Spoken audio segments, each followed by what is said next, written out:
What's going on, guys? It's your boy Kenniron here, coming at you today with a Godzilla movie tier list. Yeah, so I've always been a huge fan of the Godzilla series, and today I wanted to go through and do a ranking of all of the Godzilla movies. Screonk. This isn't this isn't how critically good these movies are. These are just how I personally enjoy them. And we're going to go through them one by one. So yeah, first, Gojira, 1954. And this has to go in Screonk. Phenomenal film. It is a classic that's styled in the way of like gothic horror. Where you have this whole love triangle and this monster, and it's almost styled in the way of something like Dracula or Frankenstein's monster. The snapshot into Japanese history at the time, and then the social commentary on nuclear warfare or just nuclear weapons in general. Do excuse me. Solid all around movie. I don't think that can be argued at all. Next up, we have Godzilla Raids Again. Now, Godzilla Raids Again for a lot of people is F tier. Now, I'm not one of those people. For me, I think it is C tier.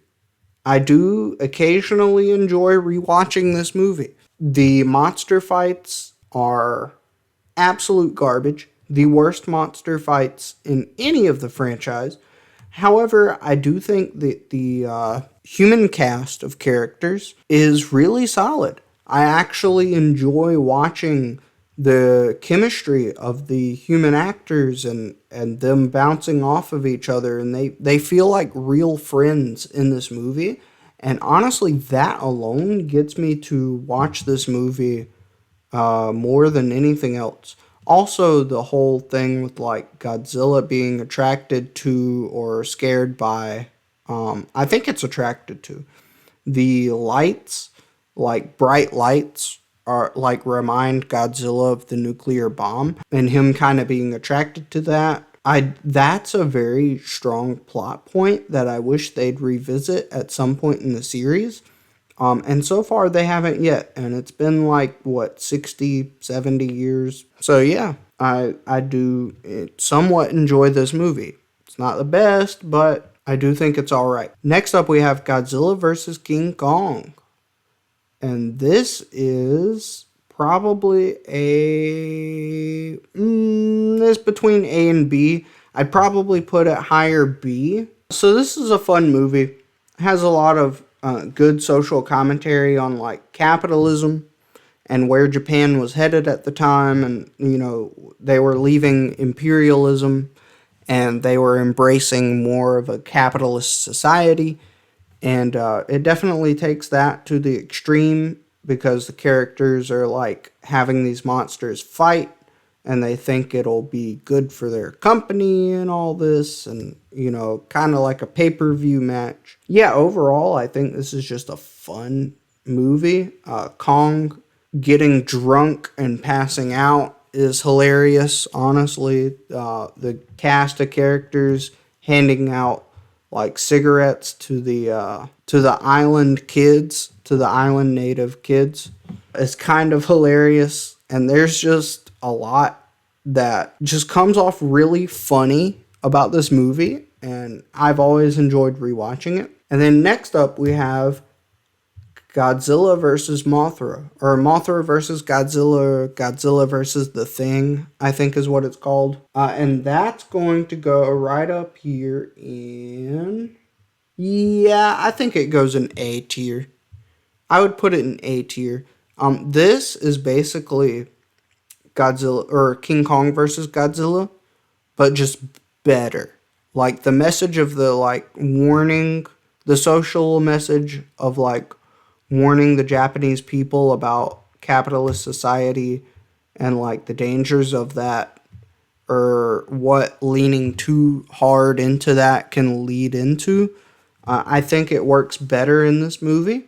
And also the special effects work much better in this movie. I think the human and the monster story is balanced very nicely.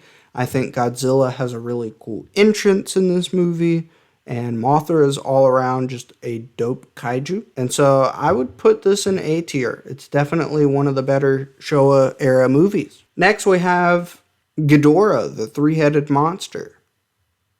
And that's going to go right into D tier. I'm sorry, I know a lot of people love this movie. I cannot get behind it all that much simply because I don't like Showa era Ghidorah, to be honest with you. I think most iterations of Ghidorah are kind of lacking, and it's very serious in some ways, and then it gets really goofy.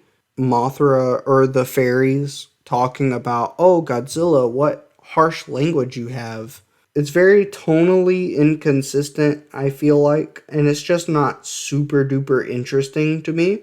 This is where we start to get into the Showa era having an issue with playing volleyball with rocks. Yeah, I mean, it's not terrible. Occasionally, I feel like putting it on, but it's just not amazing. Next up, we have Invasion of Astro Monster. And Invasion of Astro Monster, I feel like, is a lot better than Ghidorah the Three-Headed Monster. I would actually put it in C tier. Because in this one, they actually lean into the whimsical nature of what they're going for.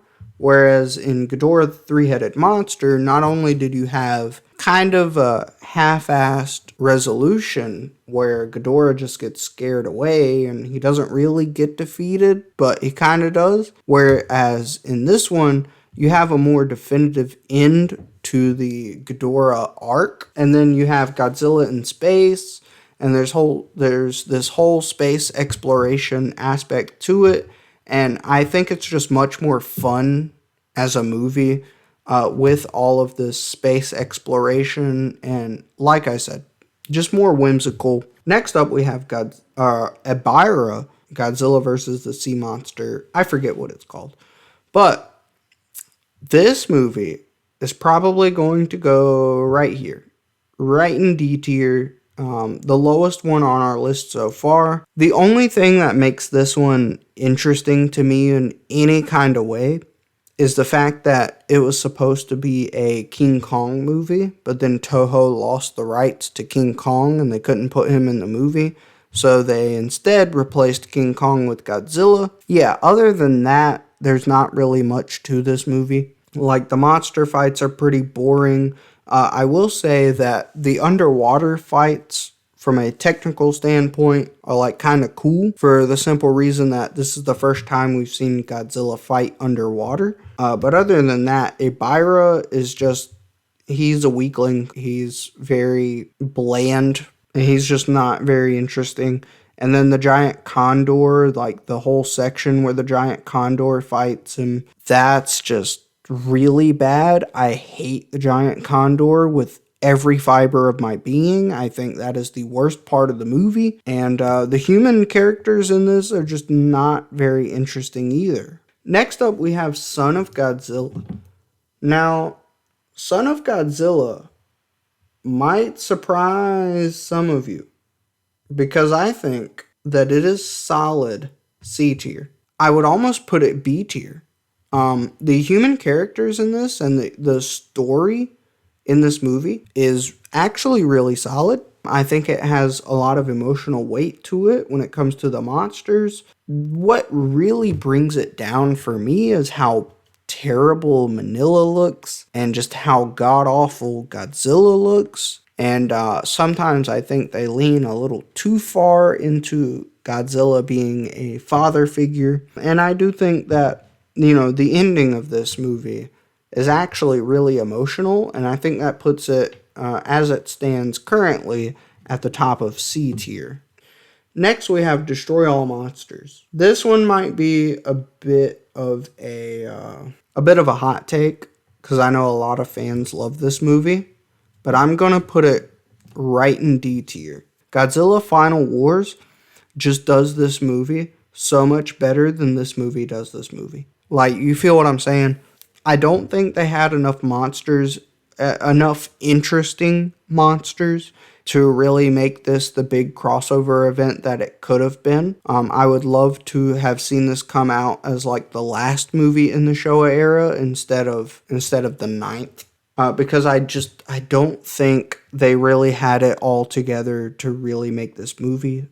It's kind of boring. King Ghidorah just doesn't do much. He just shows up and get his ass whooped. I don't know, man. It just was kind of, we built up so much to the final fight, and then the final fight ended up being a whole bunch of nothing. Ghidorah just gets his ass whooped. And then they actually had something kind of interesting going on with this like fire phoenix thing. And I thought, oh man, this is super cool. This is going to be a really cool kaiju. And then it just turns out to be a really hot flying saucer. Like, it is just a flying saucer. It cuts through things like a knife through butter, and then Godzilla blasts it and it's gone. It's done for. And so a lot of this movie was just a very big disappointment for me. And so it goes in D tier right here. Occasionally it is kind of cool to look at as like this big study on like the first time that, you know, they tried to do a crossover event like this. And I thought that was pretty neat. But other than that, there's not really too much to it. Next up, we have Godzilla's Revenge. And Bop. I'm just kidding. Ha ha ha ha ha. Who all got mad about that? No, Godzilla's Revenge goes right here. I think it is above Ebirah for the simple fact that Godzilla just wasn't meant to be Godzilla in Ebirah, Horror of the Deep. But in Godzilla's Revenge, it's not much better considering that all the monster action takes place in the dreams of a child. But it is interesting. It's not an F tier. Like, I see what Ishiro Honda was going for in this film, being kind of a warning or kind of a snapshot of what can happen when a child is in a household where both parents have to work overtime in a capitalist society just to pay rent. The fact that this child gets left alone and how he's not really being raised and kind of the social commentary on that, I think is pretty interesting, is pretty neat. Otherwise, it kind of falls flat. Nothing in it really grabs you. And the fact that the monster action is all just a dream, it just pours salt in the wound. Next up, we have Godzilla vs. Hedorah. Now, this is definitely an interesting one. I think I'll put it A tier. And I think I'll put it above Godzilla vs. Mothra. While this movie is all over the place, and it can be goofy at times, and it feels tonally inconsistent, it also feels like just this wild avant-garde film. For that reason alone, like, it's enjoyable. Like, you'll watch it, and it never loses you in this film. The social commentary about pollution and everything, like, yeah, that's pretty neat.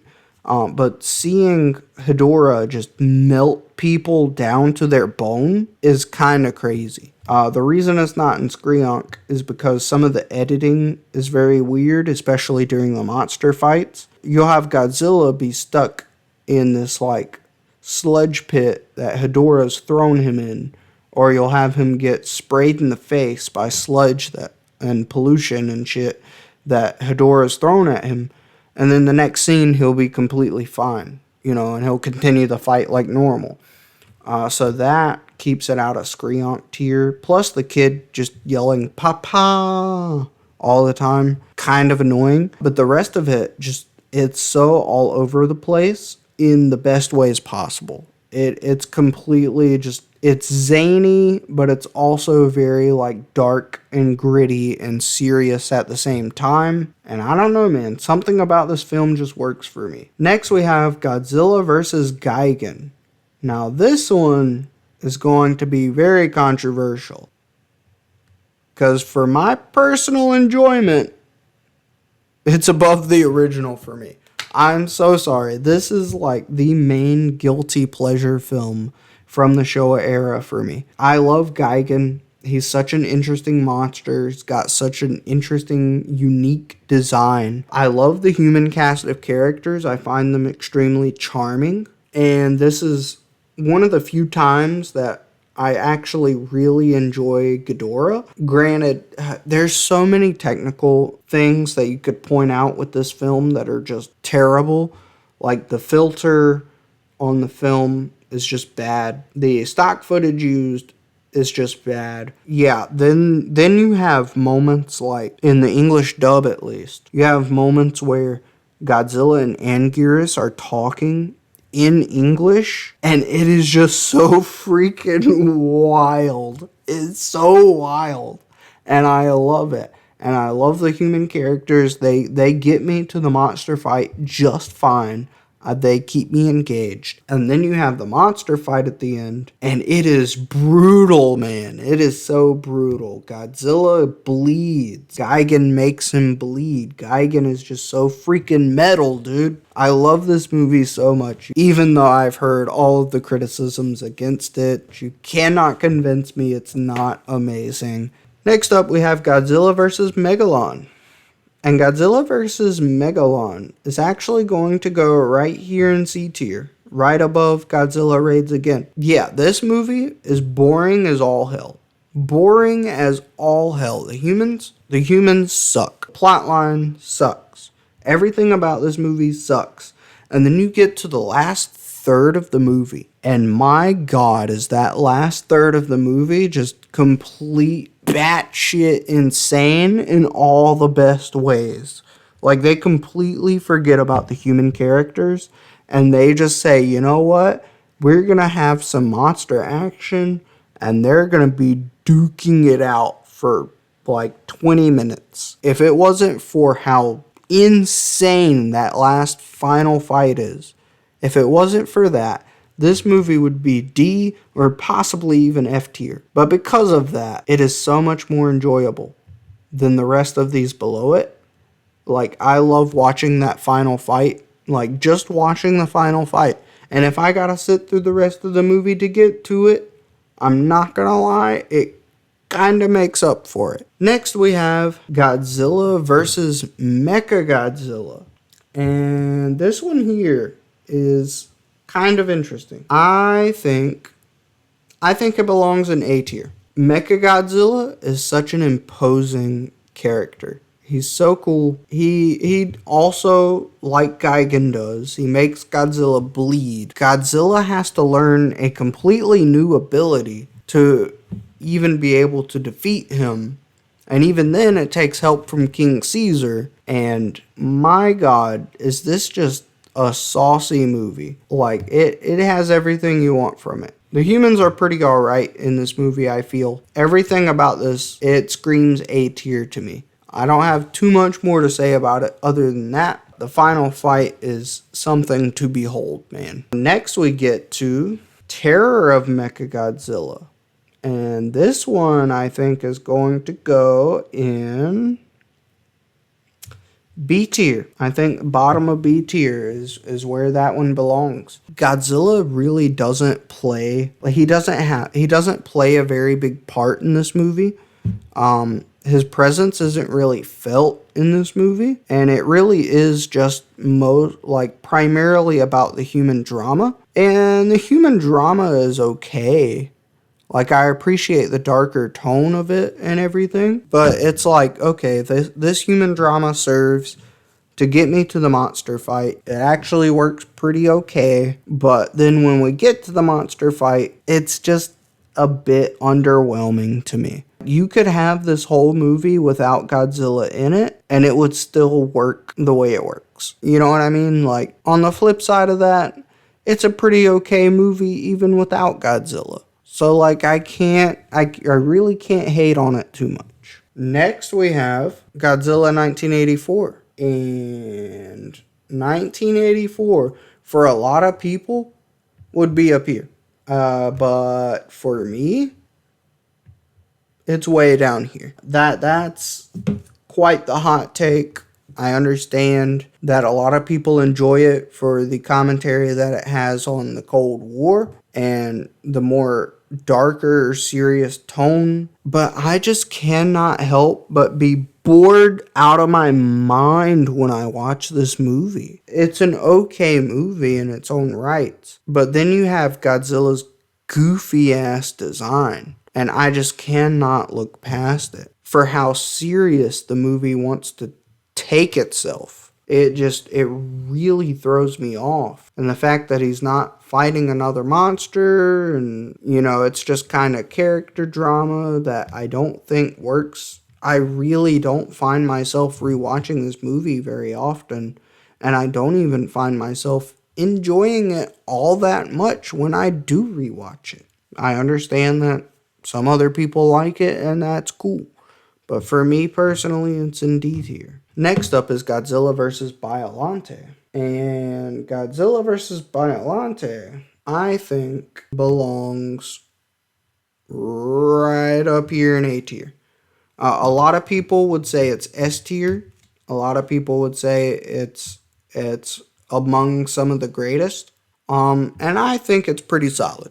I think it's pretty great. There's a great emotional story behind it, and I do think it was a bit ahead of its time, like showing these countries battling for resources and this whole like cool spy thriller thing going on. I do think that was pretty interesting, and you know what? I think that places it above Mothra versus Godzilla. What brings this movie just ever so slightly down for me is the monster action. Because the monsters, they don't really move. They don't move much at all. Like, they just kind of stand there. And Godzilla shoots beams at Biollante.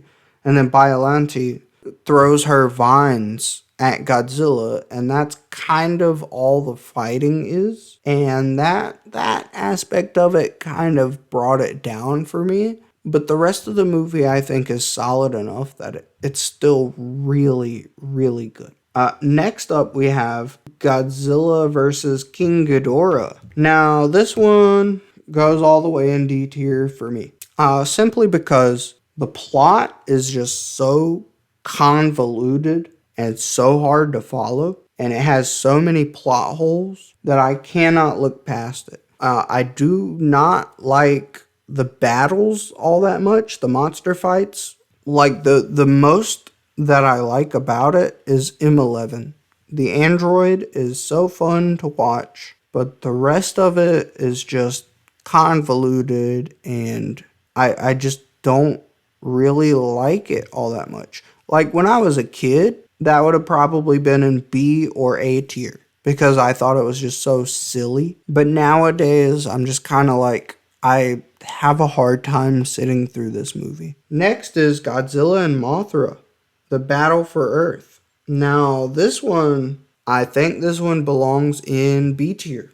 This one is one of the most egregious versions of beam battles that we've seen in the Heisei era. For the most part, the characters are just kind of shooting shit through the air at each other. There's not much physicality to the fights, but I do like the story to it. Like the twins, they always bring in, like when Mothra is involved and the twins are alongside her, they always help interconnect the human and the kaiju stories. And then on top of that, I do like the banter between the human characters. I like the kind of chemistry between the divorced couple, and I think that, that's pretty enjoyable. And then on top of that, I like how in the end of this movie, nobody wins. Everybody loses. Like, Godzilla gets defeated and dropped in the ocean, but then Batra dies in the process. But then Mothra has to go sacrifice herself and take Batra's place in this, prophecy. And so every single kaiju in this movie loses. You don't really see that very often. That kind of elevated this movie quite a bit for me. Next up, we have Godzilla vs. Mechagodzilla 2. And this one, oh boy, it's up here. It's up here. Do I want to put it in front of the original? Maybe I do. Yeah, I think I will. I think I'll put it in front of the original just because it has more action to it. It's more of a fun watch for me. And I think people sleep on this movie way too much. It's not quite so much of a beam battle between Godzilla and the others. And there's a lot of emotional weight. The human characters are caring about baby, and Godzilla and Rodan are also both caring about baby Godzilla. You don't really want to see any of the monsters lose any of their fights in this movie, and I think it carries a lot of emotional weight to it, but also interconnects the humans and the monsters in such a fun and engaging way. I think that more people should stop sleeping on this movie and give it much more of a chance than they have. Next up is Godzilla versus... I keep saying next up. Next up. Anyways, so we now move on to Godzilla versus Space Godzilla. And I think... I'm sleepy. I think that this goes in C tier. Right here, just below Son of Godzilla. Space Godzilla is a pretty alright monster. His design is really cool. Mogira I don't really like all that much. And the human story is very hit or miss. I like the guy that's trying to go after Godzilla on his own. He's like going for it. And that's pretty endearing, and I like that guy a lot. But then you have stuff like they introduce trying to mind control Godzilla, and I'm kind of not about that. There's not a whole lot that stands out about it. So I think it's pretty middle of the road. I think it belongs in C tier. And now we have the final movie in the Heisei era. And my mouse is doing crazy things. Okay, there we go. Godzilla vs. Destroyer. Now this one, I gotta say, it's almost Skreonk. Almost. But it is A tier for me. Super emotional ending. Godzilla Jr. getting just absolutely messed up is pretty cool. I enjoyed that. The whole final battle I enjoyed. I enjoy Destroyer as a monster and the callback to the original with the Oxygen Destroyer kind of creating Destroyer. I enjoy the sections where the little destroyers, or whatever you call them, where they like chase the humans around, and it's almost like a horror movie. It's very Aliens-esque. But otherwise, I really can't tell you what the human characters are and what they're trying to do other than freeze Godzilla. So that kind of brings it down a little bit for me. But I still think it's very solid. I think at the end of this, it's still going to end up being in my top 10. Next up, we have I keep saying next up. I'm going to switch it up here. So now we have the very first American iteration of Godzilla in Godzilla 1998. Now this one, I would say, is at the very top of D tier. A lot of people would put it bottom of D tier or even F tier. I disagree. I think it's a little bit better than some people give it credit for. However, it's not all that great. I do enjoy the human characters quite a bit, especially Nyctopoulos and the French agent guy, like the main French agent guy. I think those two guys are really fun. And then the moments when Zilla, quote unquote, is getting chased by the military, the helicopters, and even the submarine. I think those scenes are phenomenal. I actually really enjoy those. But then you get further along in the movie and you get the baby Godzillas and all of that junk. And honestly, the baby Godzillas really kill the mood for me, because I'd much rather watch the first Jurassic Park with the velociraptors in the kitchen than watch this whole shebang through a mall with these baby Godzillas. It just feels very derivative, and the rest of the movie just doesn't hold up quite as well as I'd like it to. Overall, D tier, top of D tier. I do still occasionally enjoy it. Now we have the first movie in the Millennium Era, and this is Godzilla 2000. Now, Godzilla 2000, I think, belongs in the top of the top of B tier. This movie is actually really solid. I like all of the human characters in it. I think they have a lot of really good chemistry. There's a lot of charm to them. I am intrigued by the story of this UFO. And then you get to the end of the movie where you just have really bad CGI. And then you have Orga trying to eat Godzilla and then getting blown up because of it, because of course he does. And I just, yeah, the end of this movie doesn't quite pay off quite as good as I wanted it to. But I do still, oh my god. Oh my god, my computer is shitting itself. Where did you go? Okay.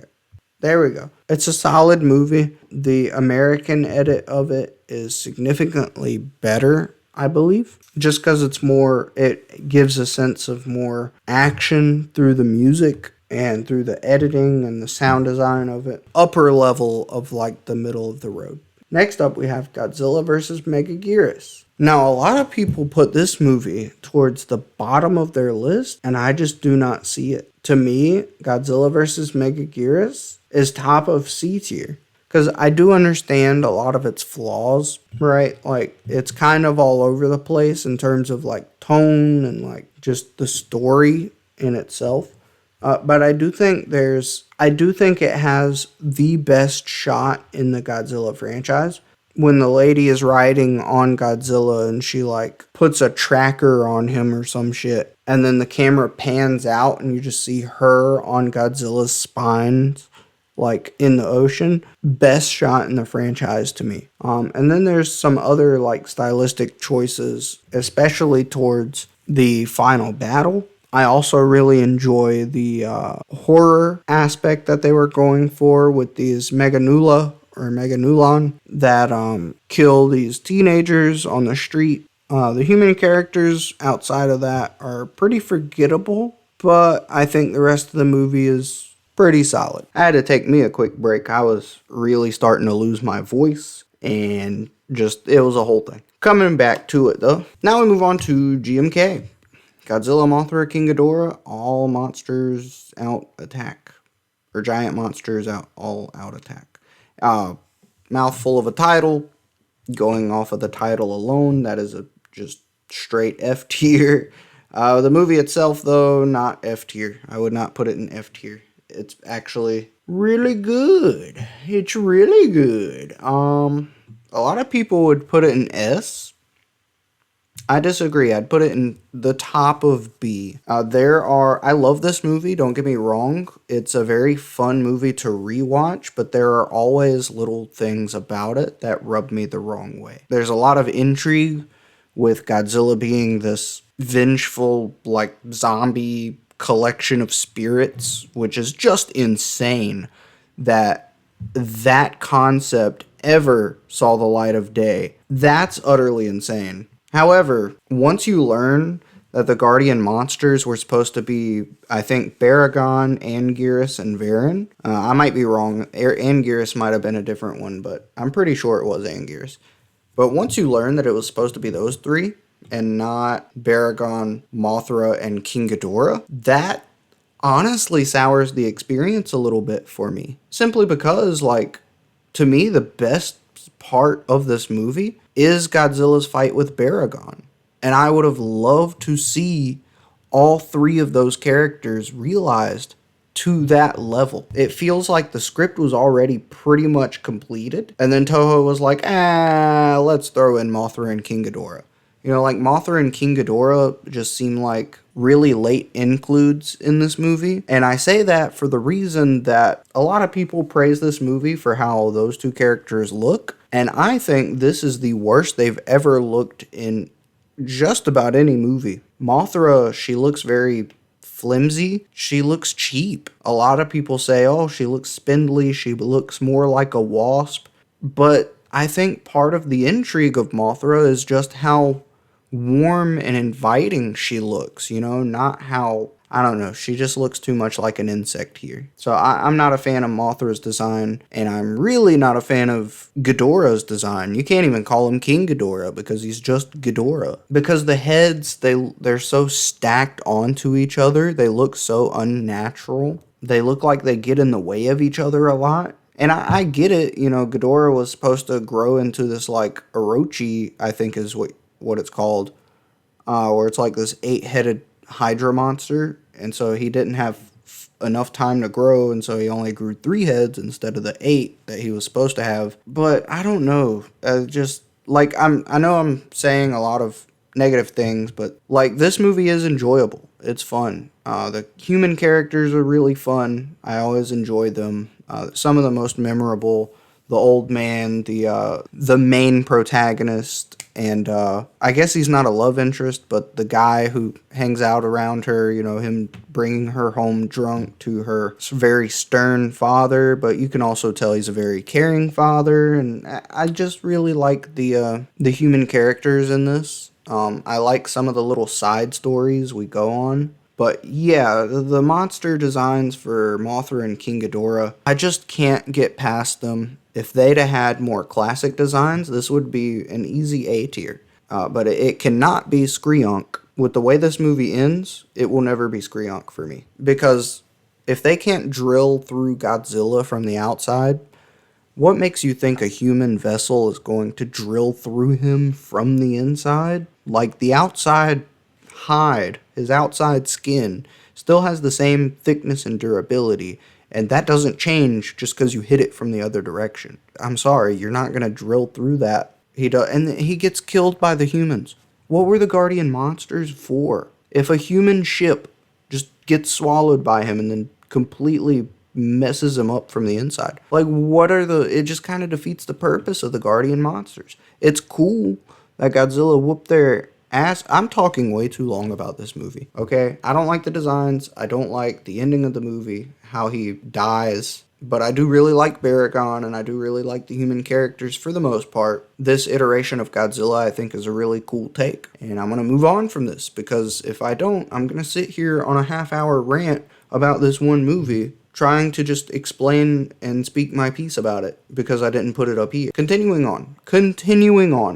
We have Godzilla against Mechagodzilla. I've seen a lot of differing opinions on this movie, and I actually put this movie on last night just to see if it belongs where I wanted to put it. And I'll be honest, man, the original list has it looking like this. This is such a good movie. It's such a fun movie. After watching this movie again, I'm starting to think Old Boy belongs maybe not there.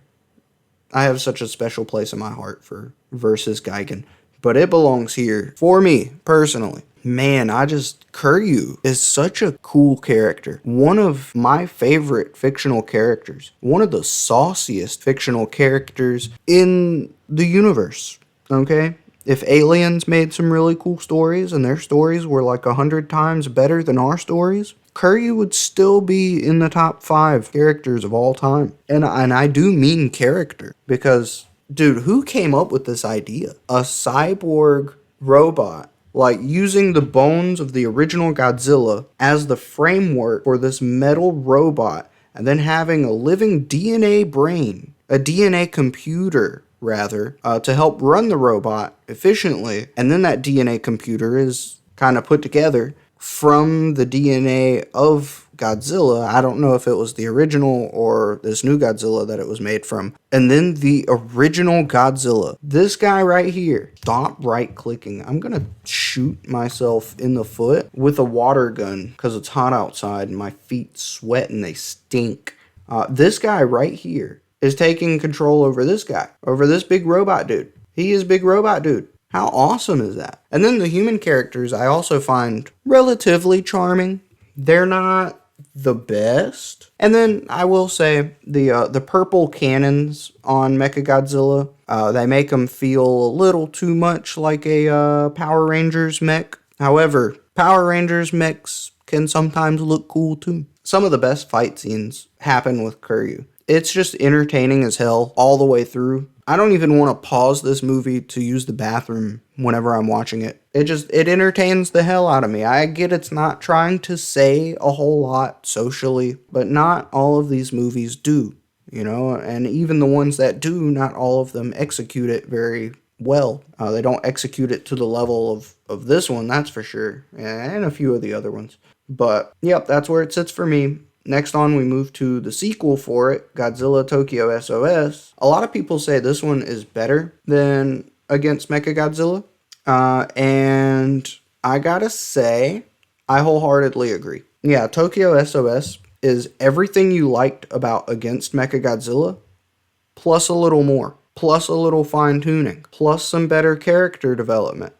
Some better human characters. Plus Mothra gets in the mix. And man, oh man, this is one of those movies where I will not watch it all the time simply because I don't want to spoil myself on it. This, I think, is such a good film that I don't want to keep rewatching it to the point where I know any and everything about it. I want to keep coming into it somewhat fresh. I don't want to spoil my enjoyment on it. Like, that's how good. Very few movies make me do that. And particularly in the Godzilla franchise, because they're such comfort watches for me. But my God, this movie does something to me. Speaking of movies that do something to me, Godzilla Final Wars. And y'all are going to think I am just an absolute sucker for the Millennium Era.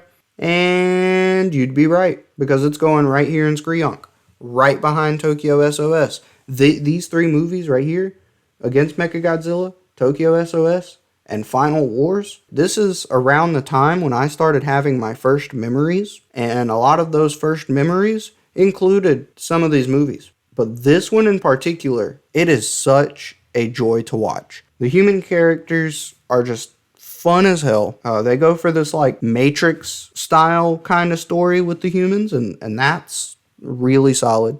This movie is everything that Destroy All Monsters wishes it could be. The aliens are cool.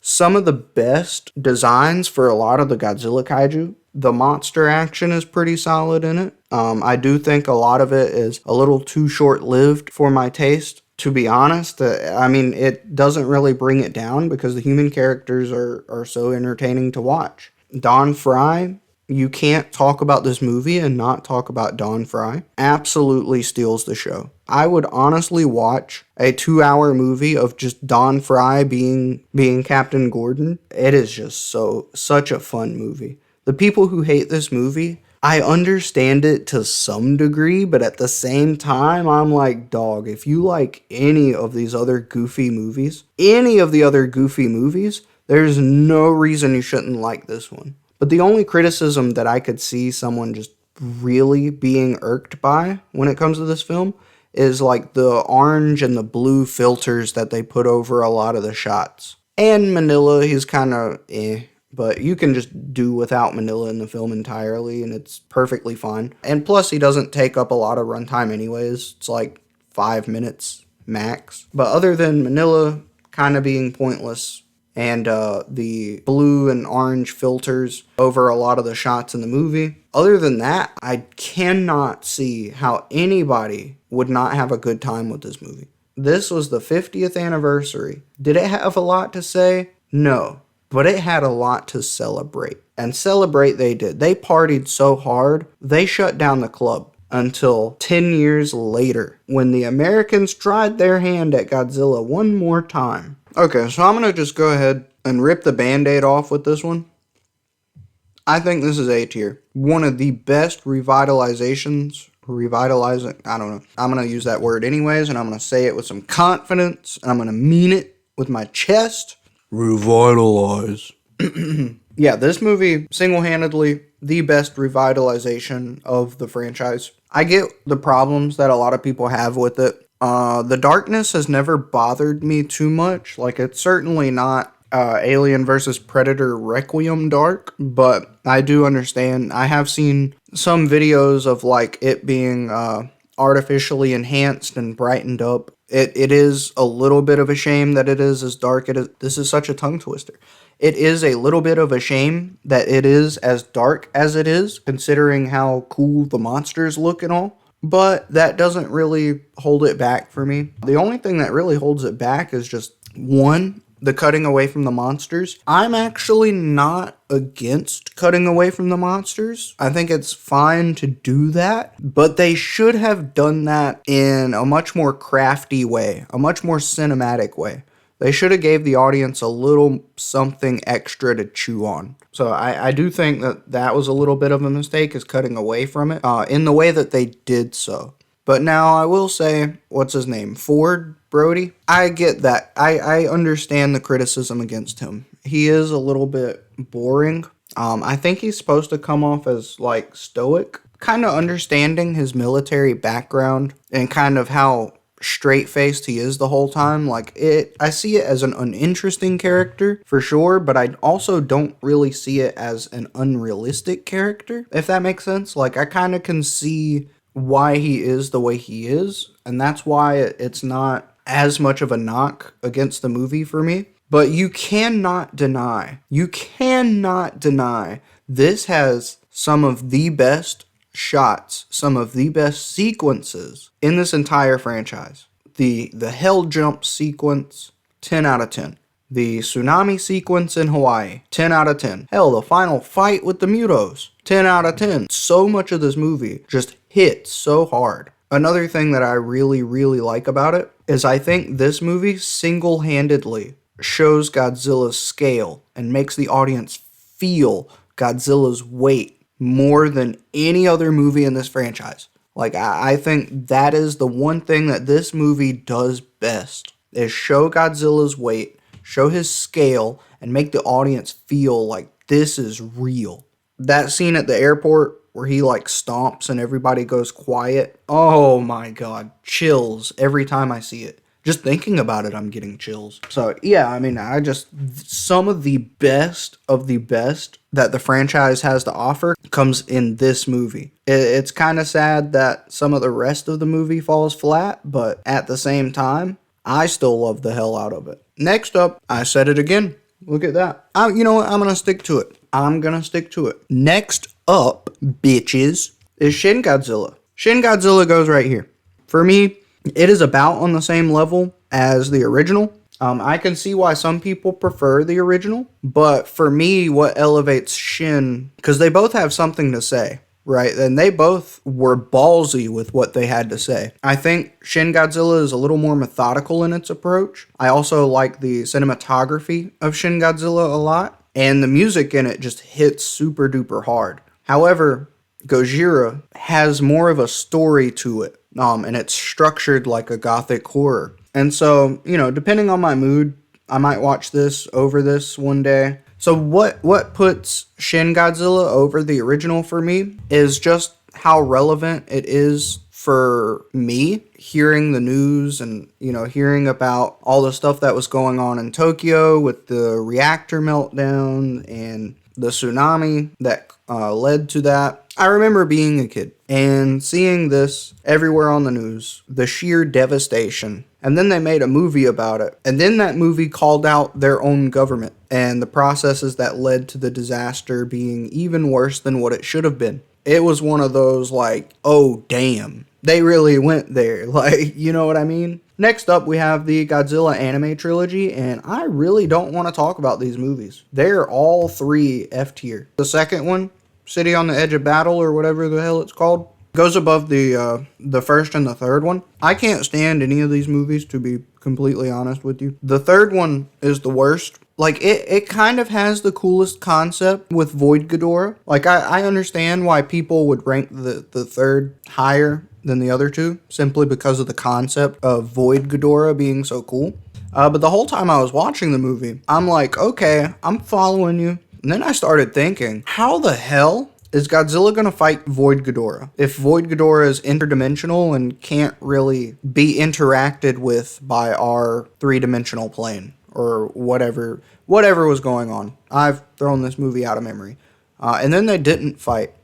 And I thought that was really lame. The cult of Ghidorah I thought was not very well fleshed out. Last thing I'll say about it is the relationship between the main character and the native girl was super forced, super rushed, no chemistry between them, and it was dookie. It was Dookie. And then the first one, I don't remember much about it. The only intriguing thing about it is the fact that they even made a Godzilla anime movie in the first place. And the fact that it's as bad as it is. They're just very boring. The first watch of it, you're kind of intrigued by the world and the story and like what they're setting up. And once you lose that first watch intrigue, it just goes to shit. I can't these are both about on the same level. Now, City on the Edge of Battle, I put it slightly above the first one because at least I remember some of this. You know, like, I didn't enjoy Mechagodzilla. Why is Mechagodzilla a city? That doesn't make any sense. But I did enjoy the metal infection that was like spreading to the people and the characters. And I enjoyed the mech fights with Godzilla at the end of it. And that was about it. The rest of it could just eat a bag of dicks. Next we have Godzilla King of the Monsters. Goes in A tier for me. This is my favorite movie in the Monsterverse.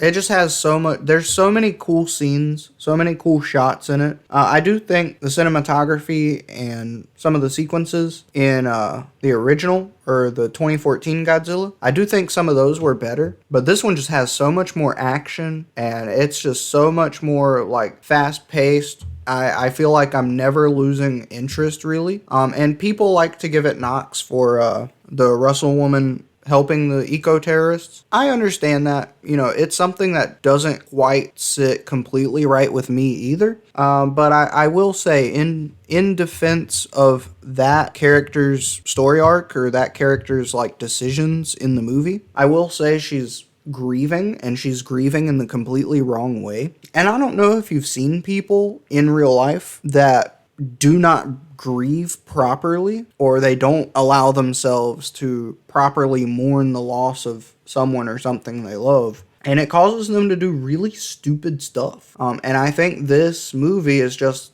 a very exaggerated version of that, where if you look at it from her perspective, if she is trying to come to some conclusion why her son died, like she's trying to make some bigger picture why her son had to die. And, you know, it's not that her son ever really had to die. He just died. But that in itself, that is a much harder pill to swallow than her son having died because of a cause. Like, she'd basically turned her son's death into a martyr. If the monsters weren't meant to take over and kind of help restart the earth, then that means my son died for nothing, you know, or he died just because. But yeah, I think she's just grieving really poorly, and that's causing her to make stupid decisions. Because, like, nobody, when you think of something like Pet Sematary and Lewis buries his son in the Pet Cemetery, like, that is a very poor decision that was made because he's not grieving properly.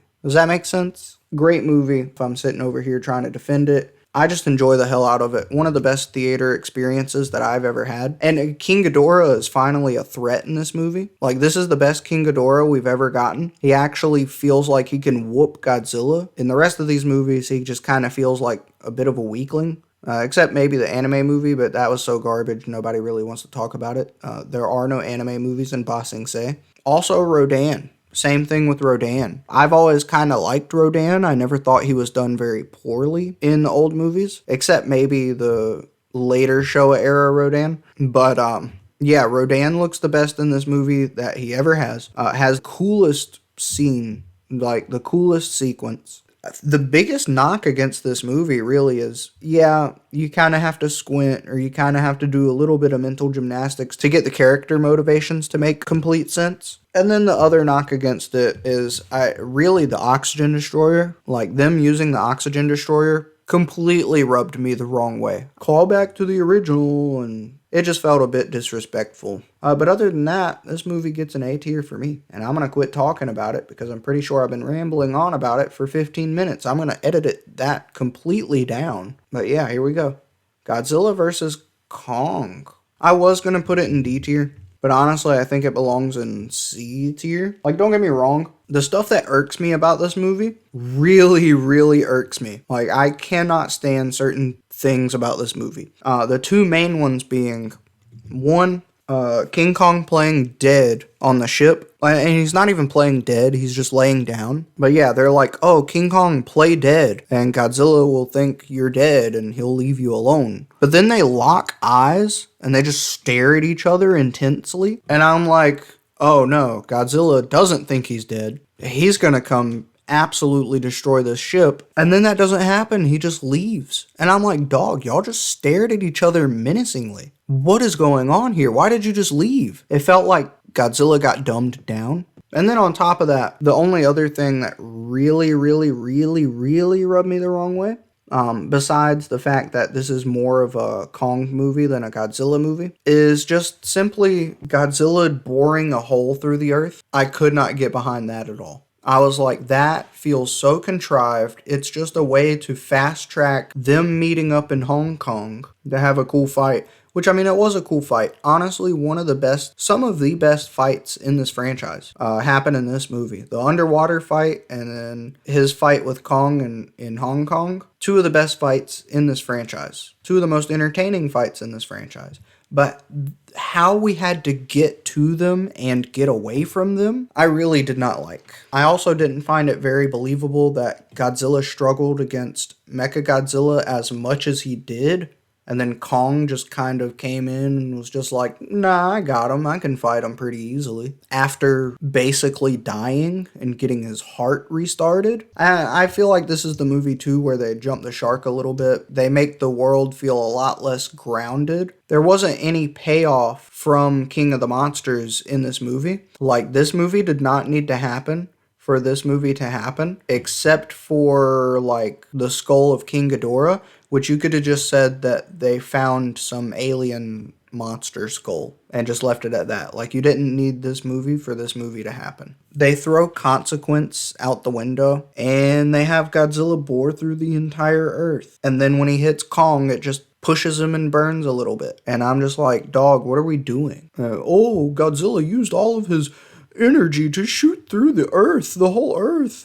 Shut up. Like, that's so stupid. The first 3 movies in the Monsterverse felt very grounded compared to this one. And in this one, they just kind of jumped the shark. I will say, though, the coolest scene in this movie is when Godzilla just stops messing around. And he's just like, okay, I'm coming after your ass. And he starts crawling on the ground towards him like he's just in alpha predator mode. That I really like. That's actually my favorite part of the movie. And then Mechagodzilla's okay. My least favorite live-action Mechagodzilla design by far, but even then, that's a pretty high bar. It's still not a terrible design. I don't know. It just looks like a Bionicle or something. All right, next up we have Godzilla -1, and I kept saying next up. I'm gonna say it again. This is next up on the list, and it's actually going to go right there, right freaking there. I'm telling you, everything they said about this movie is true and more. It's just got the best characters. All of the characters in this movie feel just like real people with, I don't know, they ooze so much character, for lack of a better word. Like, you can tell that these are real people, you know, and I like the fact that it's a period piece as well.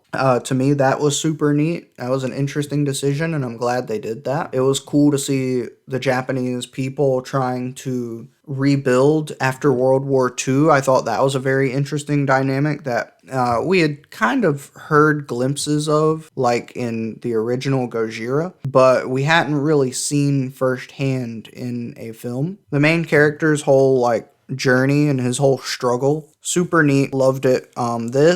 When I first reviewed it, I gave it like a 9.5 out of 10. And honestly, the more I watch it, I'm kind of like, yeah, there's a few things that I'm a little iffy about. Very minor things that I'm very iffy about. But overall, I think it's pretty much a perfect movie. I would give this one a 10 out of 10. It's another one of those, just like Tokyo SOS. I don't want to keep rewatching it and spoil myself on it. I want to go into it not remembering every single detail and, you know, kind of re-exploring that for the first time. And yeah, best Godzilla movie, hands down. I'm sorry, it's not Godzilla x Kong, The New Empire. This one, ooh, doggy. It's not that bad. It's not that bad. It's probably there though. There's about as I get about the same amount of enjoyment from it as I do the 98 Godzilla. And that's because, again, it just becomes a Kong movie. If Godzilla versus Kong jumped the shark, this one just hopped out of the water entirely. Like, we are no longer in the same universe as the first three. It gets too crazy. Scar King he didn't really have much of a threatening presence. I wish they utilized his control over an entire society of apes. I wish they used that more to his advantage and kind of showcased that a little bit more in the movie.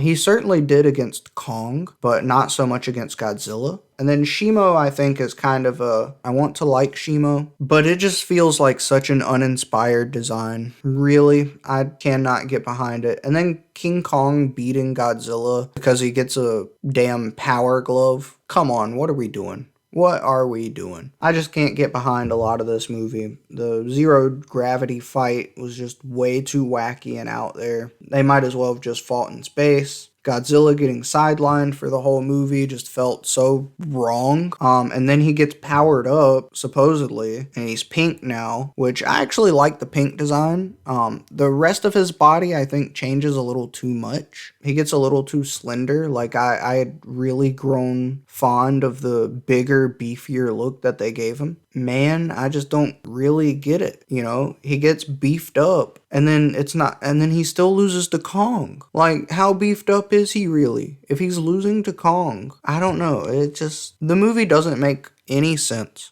It is people just shoving their action figures together, and I can't get behind it. It's a similar situation to Godzilla vs. King Ghidorah here, because it makes so little sense that I can't get behind it. Now, I will say, what I do enjoy about this movie, and the reason why it's up here with the 98 Godzilla, because remember, there were a couple of things that I enjoyed about the 98 Godzilla. What I enjoyed about this movie is when it was basically a silent film following Kong. Silent isn't the right word, but like a dialogue-less film. Like, it didn't have any dialogue. Like when Kong was just hanging out on his own in Hollow Earth and there was not much else going on and it was just the story was following him. I thought that was pretty cool. I actually really enjoyed that. Little Kong Jr., whatever you want to call him, the redheaded Kong. I thought he was really fun. I thought him and King Kong's dynamic were really nice. I enjoyed those two a lot.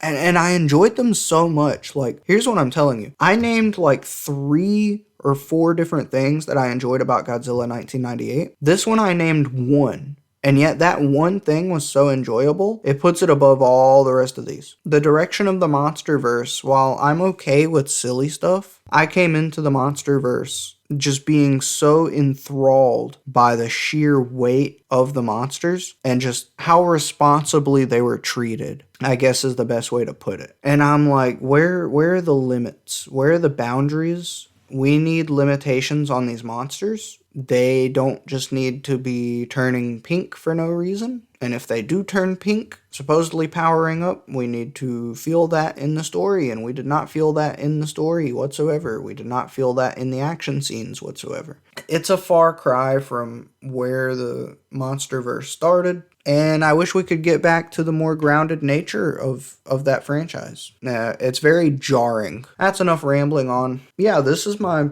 finalized tier list. Some of these could shift around depending on the day, depending on when I last rewatched them. But share your list with me down below. I'd really appreciate that. Or at least, just some thoughts you have on this one, or, how you like some of these movies. Start up a little discussion. I love talking about Godzilla. Obviously, I've done it for over 2 hours now. Hopefully not that long for you guys. I mean, man, when you got this many movies to talk about, it's going to take a while regardless. But anyways, I hope you guys enjoyed, and I will catch you on the next one. Let me know if you want me to do more tier lists. I'm thinking that'd be pretty neat. But anyways, alright, bye. See you later.